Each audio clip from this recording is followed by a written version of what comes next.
There was a woman in the 15th century Milan who could seduce any man in the room. And if the moment called for it, she could command an entire military brigade. She was not performing one role or the other. She was both, fully and without apology. Society tends to sort us into categories, whether that be masculine or feminine. And we often choose to accept the roles that are put on us, and we adopt those most comfortably. And the cost is always the same. My name is Colin Charles. This is Enoch Marketing, and we're getting into Law 12, Robert Greene's Laws on Human Nature. And that law is to reconnect with the masculine and the feminine inside of you. Robert Greene opens Law 12 with an observation about the most powerful social force that anyone will ever consciously recognize, and that is the group or the collective. Every group that you have ever belonged to has exerted a gravitational pull on who you are, whether that be your family, your school, the military, the gym, or your company. And the pull is always towards conformity, towards the norms that the group has established, toward the mask that the group requires you to wear in order for you to belong. And belonging is a biological need. As we covered back in Law 9, the human need to be in community is the same as the need for food, for water, and for rest. That pull is so powerful, it is almost irresistible. Because the cost of resisting is isolation. And isolation at a societal level is unbearable. Greene calls this the downward pull, not because the group is always wrong, but because the group always exerts pressure towards the average opinion, towards the average behavior, the average ambition, the androgynous nature of not being especially in one energy or the other. And the person that allows themselves to be pulled entirely to the average loses something essential. They lose the individualizing force, the part of themselves that thinks independently, that questions, that sees clearly without the filter of what the group requires them to see. It is that factor that prevents groupthink and allows society to move forward. That calling that makes them a hero. The group, as Robert Greene writes, the group is a constant pressure on your individuality. Resist it and you remain yourself. Surrender to it and you become a function of the group's needs, not your own. And he breaks this argument down into two polarities. And I am timid to even get into this one because of the gender war that is happening within our society. But he breaks them down into the masculine and the feminine. Now, Greene frames this law through a very specific lens. That is the masculine and the feminine. But before we get into that, I want to be precise about what those words mean in this context. Greene is not making a political argument. He's not making a statement about men and women as categories. He's making a psychological argument about two energies that exist in every human regardless of their gender. The masculine energy is categorizing. It pushes towards independence. It has critical thinking, a separation from the herd, and the willingness to stand against the herd when the group is wrong.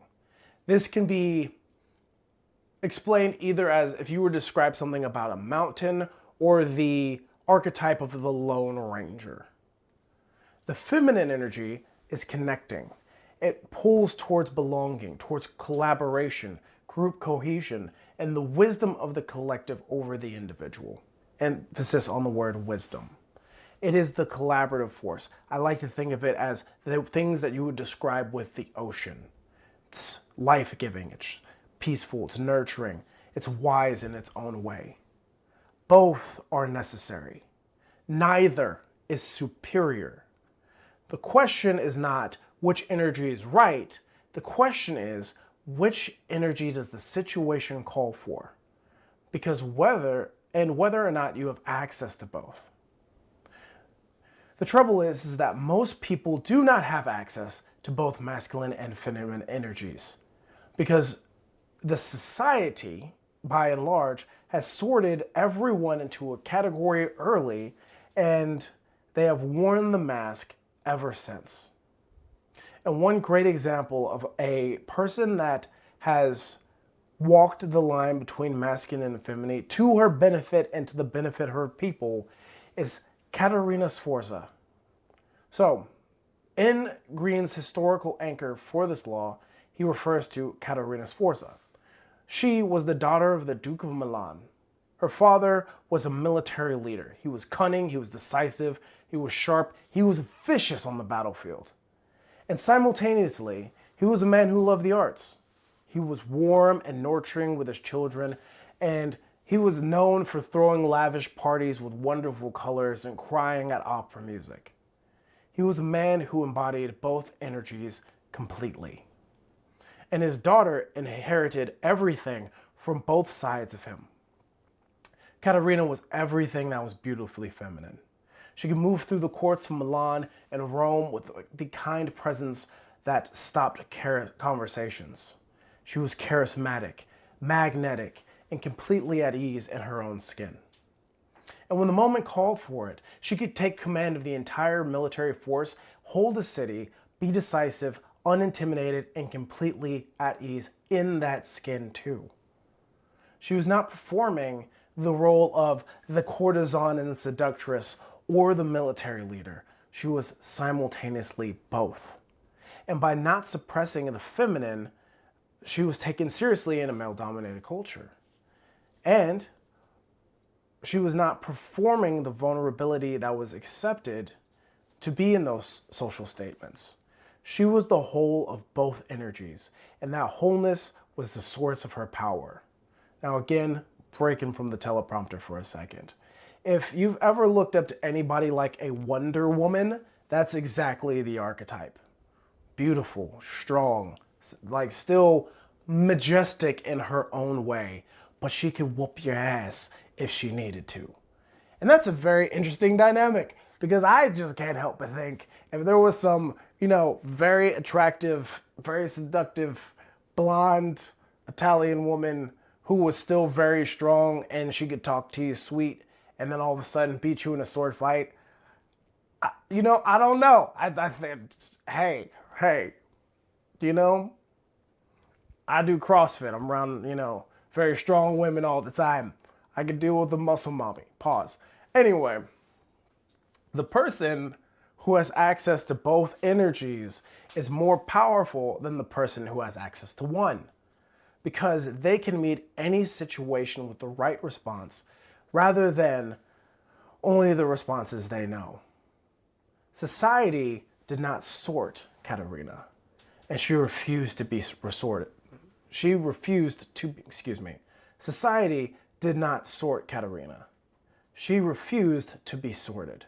And that refusal is the lesson of Law 12. Before we get any further, I just want to present this idea, and I'm going to butcher this for those of you who are in the Taoist societies. The Tao is what we know as the yin-yang symbol. And what I'm going to try to explain this to the best of my ability as properly as possible. But the idea and the concept that's illustrated in the yin-yang symbol is that that is the right path.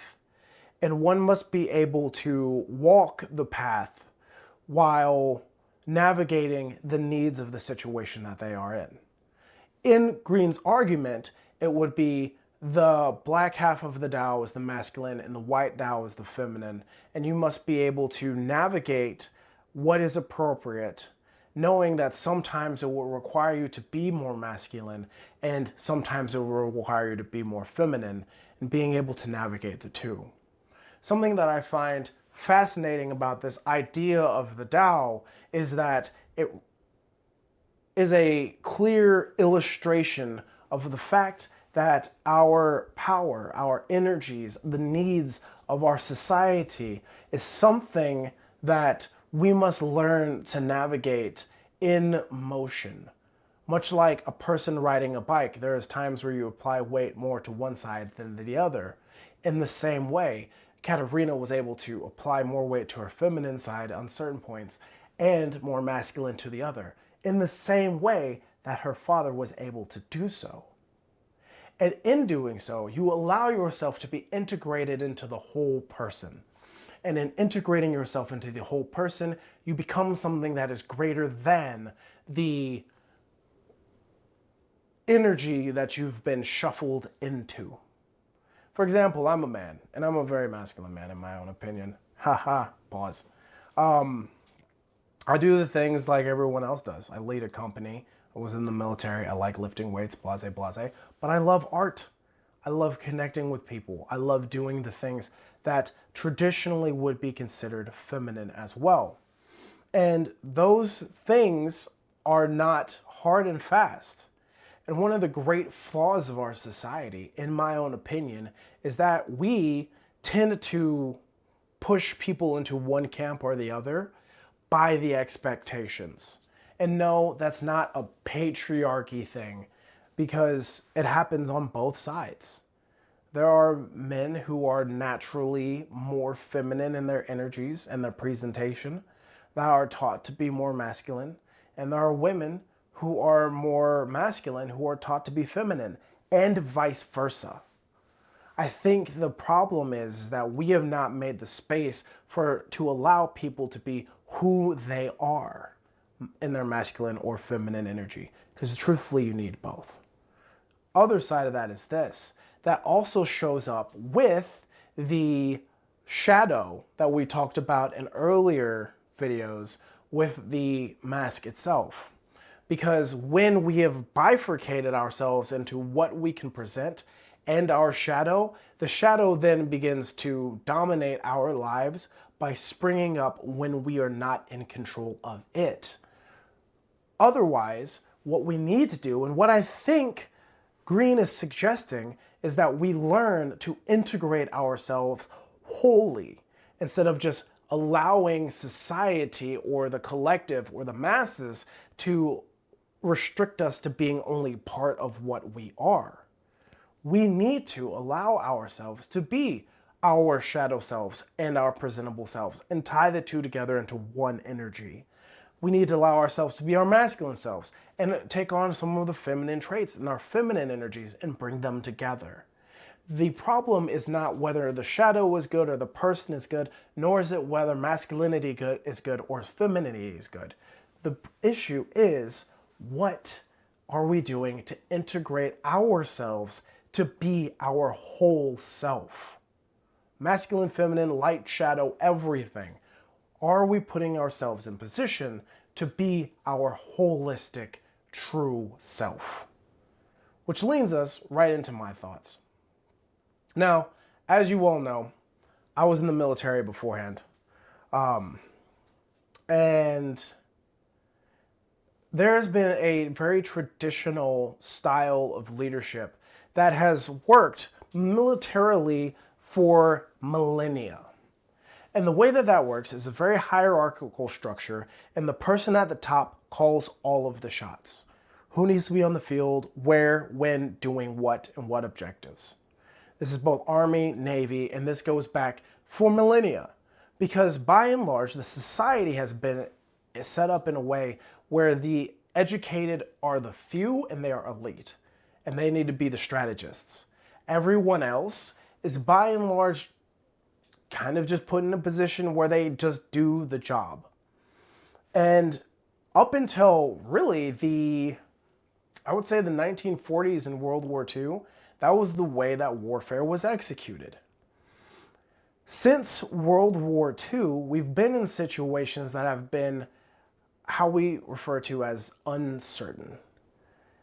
Now, before I get to that style where one person command and control is the masculine framework for warfare.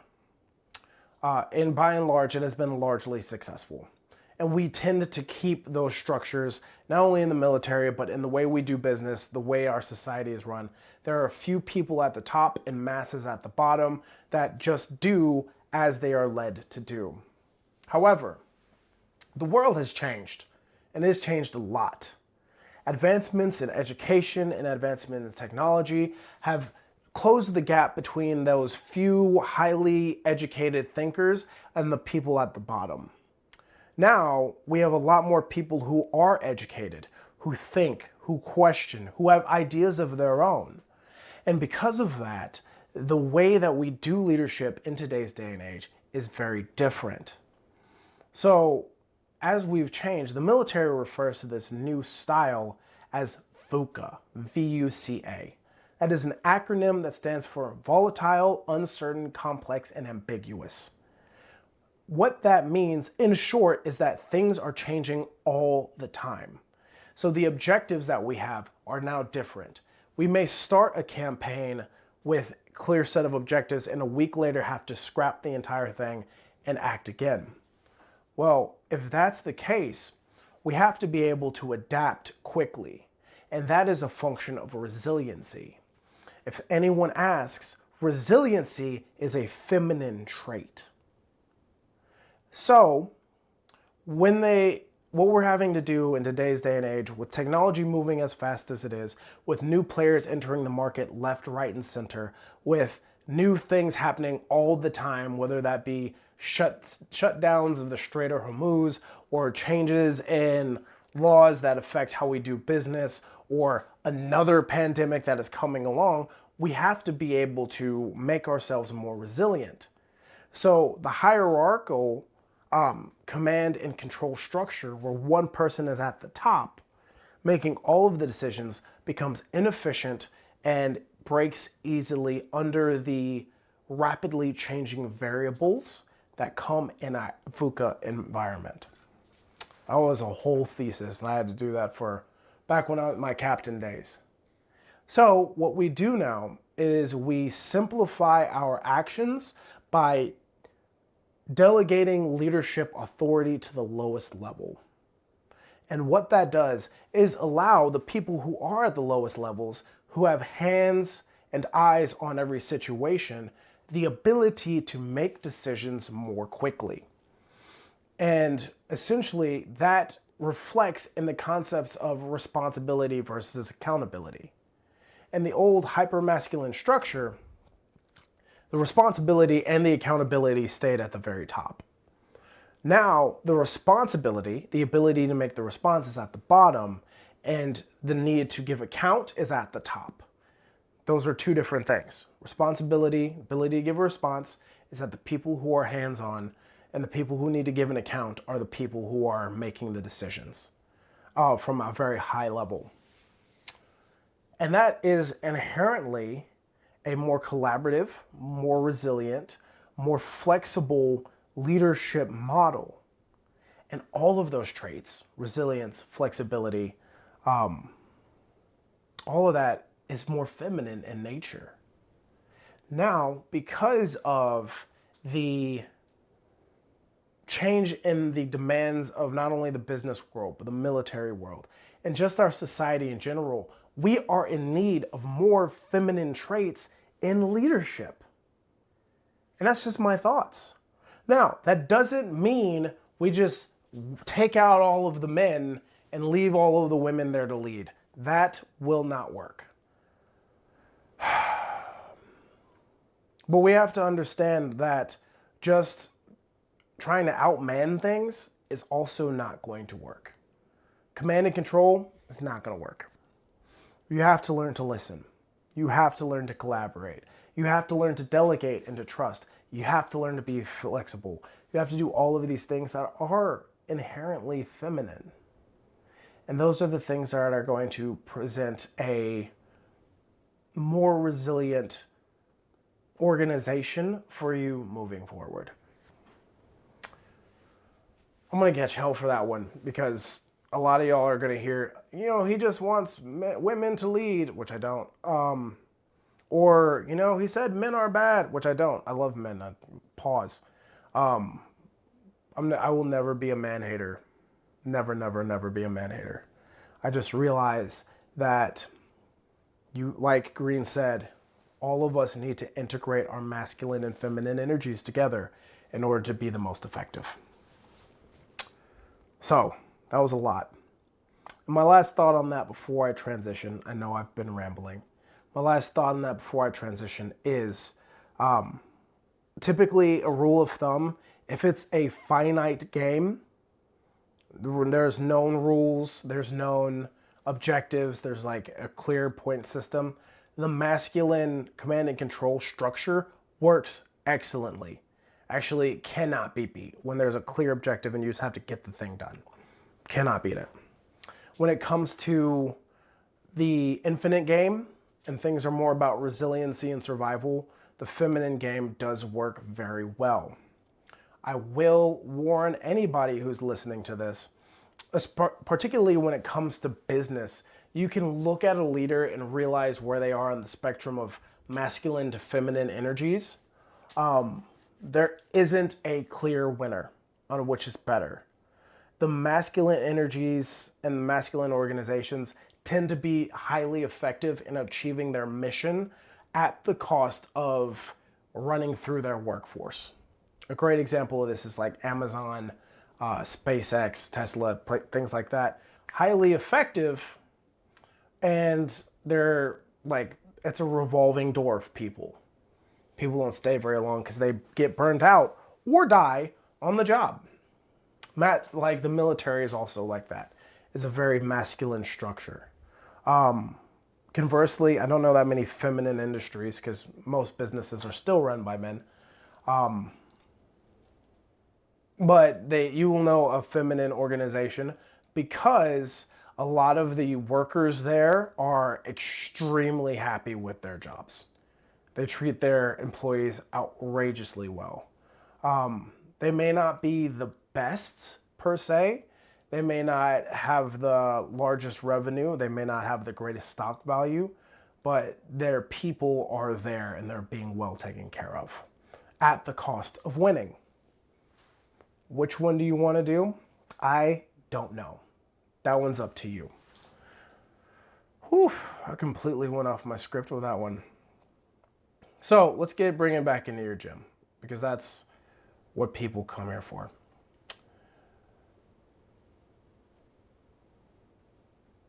CrossFit gyms are naturally sorting environments. And they do sort people into their identities, as they should. You have athletes, you got the coach, you have the beginner, you have the competitor, you have the community member. And all of these identities have roles. The athlete is supposed to be tough and driven. The coach is supposed to be hard on them. And that's a good way of looking at this. We'll just keep with that. The way you're going to treat an athlete who's competing, like they're going to regionals, they're going to the games, they want to rank in the open every year, it's going to take a lot more masculine energy because you need to push them. Conversely, the person who just showed up, right, they're new to it or they don't really want to compete, they might get a more feminine energy out of the coach because it's not about obtaining an objective, it's about keeping them there. And if you want to look at it, again, back to the infinite game versus the finite game, getting an athlete to the games, that is a clear direction, it's got clear rules, got clear steps. Masculine leadership. Do it. Finite game. If it's about keeping people around, well, you're going to have to be a little bit more feminine in your energy. It's going to have to be a little bit more about meeting the needs, hearing what they want, hearing what they don't want, collaborating so that they can stay in the game and in the gym longer. I know with CrossFit, usually an athlete will come in and they'll stay for about 18 months, which is not very long in sports terms. But that's oftentimes because the coaches don't know how to turn the switch between masculine and feminine in order to keep people engaged and growing. The best way to keep your community and keep it growing and push your athletes, you're going to have to toggle between masculine and feminine. That's just the way it is. If you want to keep a business going and keep it competitive against other businesses, you're going to have to know when to turn on the masculine and turn on the feminine. That's just how the game is played. And I'm saying this because, man, it's such a hard line to walk because people are so sensitive around gender now more than ever. And we're quick to put each other into different groups of like, you should be this way or you should not be this way, or you should love this person, you should not love this person. I'm not here to get into the politics. I'm here to tell you one thing. And that one thing is just be you. Be you. Be who you are. Be who you are fully. Listen, if you want to be a man who loves to just cook and play piano all day, and those are not things that are necessarily associated with manhood, but I'll tell you what, I'm a damn good musician and I am a better cook. And those things, the thing of it is we can't allow ourselves to be put into camps by other people. You decide who you are.